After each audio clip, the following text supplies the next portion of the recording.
Hola, ¿qué tal todos? Bienvenidos a esta cápsula sobre el enfoque de derechos en los servicios a la primera infancia. Como ustedes han podido darse cuenta, bueno, pues han pasado muchas cosas en el desarrollo de los eventos con el nuevo gobierno en México, que van muy rápido, más rápido a los que yo puedo comentar, todavía no logro llegar a las estancias infantiles, pero hacia eso voy. Quiero más adelante referirme a lo que está sucediendo directamente en las estancias infantiles y llegar al punto también de emitir algunas de las propuestas que me gustaría que se consideraran ahora que hay una buena oportunidad para modificar algunas de las cosas, para poder entender, para poder tener un diagnóstico de lo que está sucediendo en este momento en las estancias y en otros servicios, y para poder entender y formular algunas sugerencias de por dónde podría ir el diseño de la política, pues es necesario entender cuál es el enfoque de derechos en estos servicios. Esto es muy importante porque ha influido este enfoque de derechos en la manera en la que se están diseñando, formulando y evaluando los servicios para la primera infancia, pues en buena parte del mundo. Y desde el 2011 ha habido modificaciones constitucionales en nuestro país que han facilitado que esto pueda ser así igualmente en nuestro país. En 2011 esta reforma constitucional puso al nivel de leyes supremas a todos los acuerdos en materia de derechos humanos que el país hubiera asignado, lo cual los hace de la misma, los pone a la misma jerarquía que tiene la Constitución. De facto, fue una ampliación de lo que es la Constitución. Entre estos documentos se encuentra la Convención de los Derechos del Niño, en donde se establecen los 56 derechos que tiene todo infante, y también muchos otros documentos en donde se explica de una manera más detallada el significado para que podamos entender a qué se refieren precisamente estas cosas. Si ustedes ven la Convención de los Derechos del Niño, lo que van a ver son pues una lista de las cosas, de los derechos, pero no necesariamente es lo suficientemente explicativo en sí mismo. Entonces, bueno, quiero darles una pequeña aproximación a lo que esto es.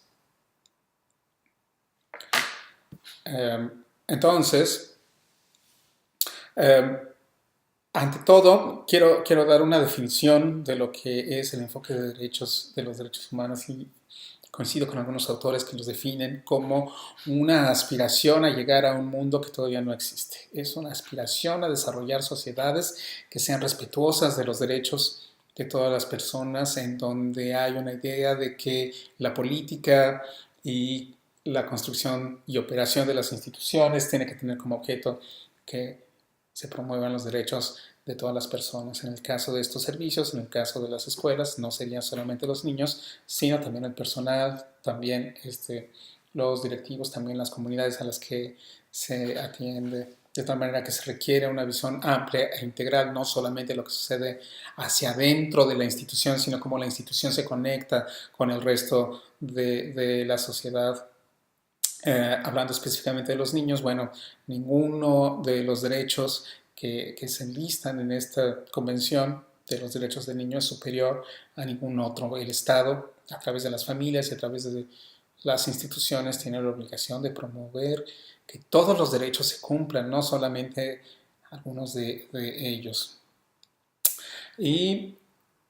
otra definición muy importante del enfoque de derechos es su carácter progresivo. Es imposible, decimos que todavía no llegamos al punto en que tengamos estas sociedades, pero en donde necesitamos ir pensando en cómo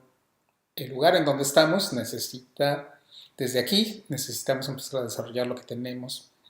para lograr esta posibilidad de que se vayan cumpliendo los derechos. Decía yo que la educación inicial es muy importante para el enfoque de derechos porque me parece que es uno de los ejemplos mejores logrados en donde se ha podido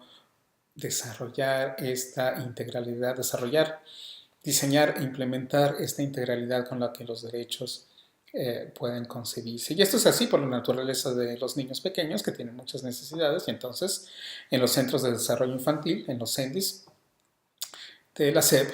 del IMSS y del ISSSTE, es decir, de todos estos que están enfocados a la población que tiene un empleo formal, pues contamos con servicios de alimentación, con servicios médicos, de promoción de la seguridad social, con servicios educativos y tenemos personal profesional en cada uno de estos sectores que labora en el mismo lugar con un fin semejante, enfocado precisamente al bienestar y al aprendizaje de los niños. Son las instituciones más caras para implementar y eh, para mantener, y porque tenemos mayor número de adultos por niño, pero bueno, pues eso es lo que se requiere justamente para poder hacer realidad el enfoque de derechos. Y digo que es en donde mejor se ha logrado porque ninguno otro de los niveles educativos tiene un acercamiento precisamente como este, y también por otra circunstancia que bueno, no voy a tocar aquí, voy a tocar después en otra cápsula cuando hablemos de currículum, pero en donde nos preguntamos, bueno, pues que entonces, ¿qué aprenden los niños menores de 3 años cuando todavía no logran adquirir ni siquiera el lenguaje que estamos entendiendo como educación antes de que los niños puedan hablar? Bueno, de eso hablaremos después, pero eso sucede ya en estas instituciones. No hay que olvidar que la gran mayoría de los niños en el país no tiene acceso a ninguna de estas modalidades, ni siquiera las otras modalidades que están abiertas a la sociedad en general, incluso para aquellos que no tienen trabajo o tienen un trabajo informal, como son precisamente CESOL, DIF y las estancias estatales y algunas otras de carácter privado, en donde no necesariamente se cumple con la misma calidad ni se tiene necesariamente el personal con el mismo grado de calificación que se tiene en aquellas primeras, los CENDIs del CEP, del IMSS, del ISSSTE. Una característica muy importante del enfoque de derechos es su universalidad, es para todos. Y esto no quiere decir que necesariamente sea para todos en la misma modalidad. No estoy sugiriendo que todos los niños deberían de ir a CENDIs porque esto no necesariamente es adecuado para todas las familias. Algunas familias podrían decidir que quieren criar, que están en la posibilidad de criar a sus niños dentro de sus hogares y que quizá necesitan de este servicio solamente eventualmente o solamente complementariamente a través de la educación que los padres pueden tener para criar mejor a sus hijos. Entonces la universalidad no quiere decir la uniformidad, pero sí tenemos que pensar en que tenemos que atender a toda la población y particularmente empezando por la población más vulnerable, que es aquella que está viviendo en pobreza, aquella que está viviendo en exclusión, las comunidades indígenas, las comunidades rurales y las comunidades urbano-marginales, para las cuales normalmente no tenemos los CENDIs del CEP, del IMSS y del ISSSTE. Así es que estamos faltando todavía, nos falta mucho por hacer para poder cumplir precisamente con este enfoque de derechos tal y como lo tenemos en este momento. Y aprovecho solamente para hablar rápidamente que algunas de las cosas que nos gustaría desarrollar en toda la población las que existen y nos hemos negado a verlas muchos políticos y también algunos compañeros académicos aún no se han dado cuenta que muchas de las cosas que queremos lograr a través de la educación inicial se dan ya en las comunidades indígenas y en las comunidades rurales de nuestro país, en donde hay un entendimiento del bien común, de la participación de los adultos para el bienestar de los niños. En muchas de estas comunidades se tiene muy clara la idea de que los niños son responsabilidad de todos, son de las comunidades y que todos los adultos tenemos un deber de cuidar y de proveer lo mejor para nuestros niños. Tenemos mucho que aprender de las comunidades indígenas y rurales y lo bueno de esto es que están allí y lo que tenemos que hacer es aprender, valorarlas y aprender de ellas. Los servicios se están haciendo más importantes justamente porque muchos niños están creciendo. Lo vemos en el movimiento poblacional y en la formación de nuestras familias, están creciendo como niños solos. En este ambiente de violencia, de discriminación, los niños están muchos de los niños están interactuando más con la tecnología, me refiero a los niños urbanos, que con otros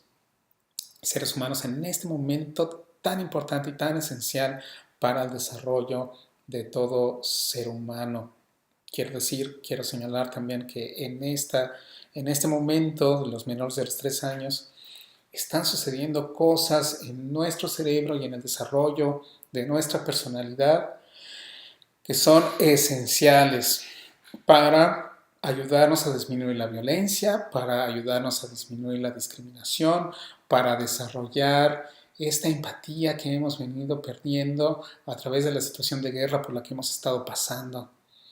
De tal forma que lo que sucede en la primera infancia está adquiriendo o debería de adquirir esta importancia que aún parece no ser entendida por muchos políticos y muchos académicos que no le están dando, me parece a mí, la importancia de vida